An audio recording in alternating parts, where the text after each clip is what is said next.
was a signal of renewed commitment to strengthening the bilateral relationship. China's President Xi Jinping and India's President Draupadi Murmu expressed optimism for a future of deeper cooperation, with Xi Jinping emphasizing that their relationship should take the form of a dragon-elephant tango. This is only the beginning. What is happening right now between India and China is not just another diplomatic gesture. It is a tectonic shift on the global chessboard. And the way you are learning about it already says a lot, because the Western media remains silent. India's Prime Minister Narendra Modi, unexpectedly for many, declared, "China and we are not enemies. We are two civilizations linked by centuries. Dialogue instead of conflict. Cooperation instead of confrontation." At first glance, these may sound like beautifully worded statements, but behind them lies an entire geopolitical revolution. India and China together represent 34% of the world's population. Moreover, over 50% of global economic growth now comes from these two powers. If they form a strategic alliance, as is currently happening, the future of the 21st century is already decided. Neither the United States nor the European Union will be able to compete with this duo in the long term. But why now? The answer lies in Washington.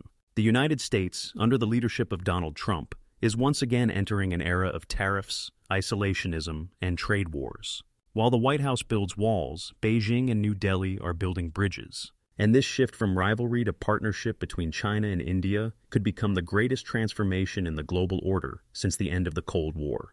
Let's turn to the numbers. According to data from the International Monetary Fund, China has already become the world's largest economy by purchasing power parity. India is steadily moving into third place, preparing to surpass Japan and Germany by 2030. This is not a forecast. It is a statistical inevitability. And this is where the intrigue begins. Recently, U.S. Vice President J.D. Vance openly admitted globalization has failed. We hoped that poor countries would produce goods for us, but wouldn't compete at a high-tech level. We were wrong. Such an admission from an American official is rare, and it signals a real sense of panic within the American establishment. China was once accused of stealing technology. Now, China itself fears that the United States could steal its know-how. Take the case of BYD, China's largest electric vehicle manufacturer. China has delayed its entry into Mexico, fearing a leak of technology to the United States. A reversal no one saw coming. Meanwhile, Japan and South Korea are also shifting course. Last week in Tokyo, the foreign ministers of China, Japan, and South Korea held a meeting, the first in 6 years. As the Japanese minister put it, we stand at a historical crossroads.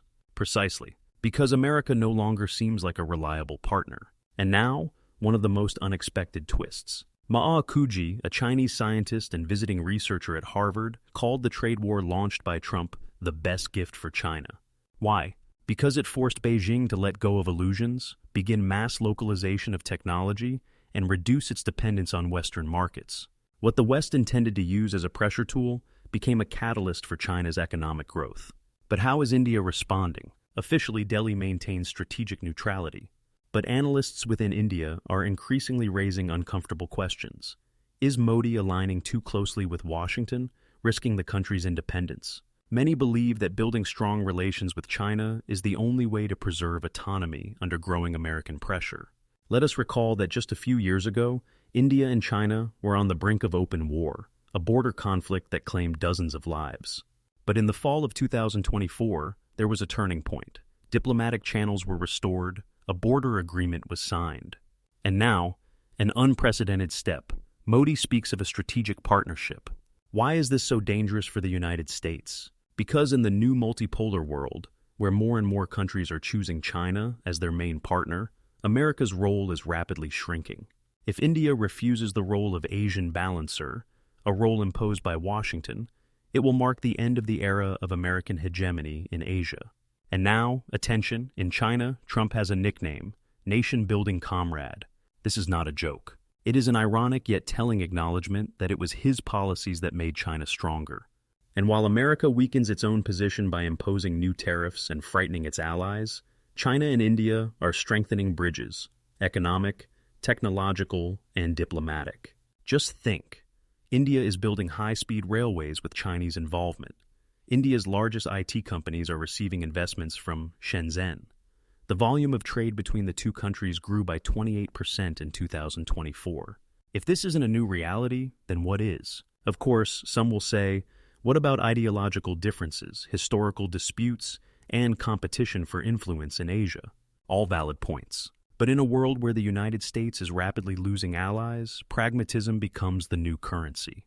Right now is a turning point. While America sows fear, Asia is building the future. Share your thoughts. Do you truly believe that the United States can maintain its global role if even its closest allies, India, Japan, South Korea, are beginning to look toward China? Or is it time to admit that a new era has begun, and Asia is writing its first chapter?